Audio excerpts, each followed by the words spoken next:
મિત્રો લગ્ન પ્રસંગમાં તમે જોયું હોય છે કે વાણા રસમ ને હલ્દી રસમ ને એવું થાય, પણ અત્યારે એક નવી રસમ આવી છે સ્પેશિયલ વરરાજા માટે. આ ભાઈ છે એ વરરાજા છે, બરાબર છે, અને રસમ નું નામ છે તકિયા રસમ.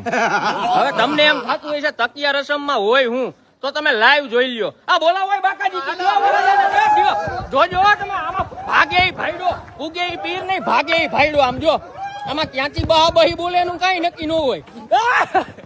આમાં એને ભાગે ભાઈડો, બીજું કઈ હું તમને સેટેથી બતાવું. આમાં નજીક જવાય એમ છે નહીં, કેમ કે આમાં મમરા ભરાઈ જાય, કઈ વાર ન લાગે. આમ જો આ વરાજો ગોઈતો નથી જતો, વરાજો સેટો આટા મારે જાય, વરાજો આવી ગયો જોઈ લે. ભાગે ભાઈડો, ઓ ભાઈ ભાગે ભાઈડો.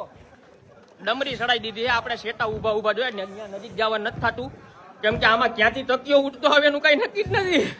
હોશપાસ ઉડી જાય ભાઈ. એટલે જો આવી રસમ તમારે કરવી હોય ને તો થોડુંક ચેતવણી સાવચેતીથી કરજો. સારું, હાલો.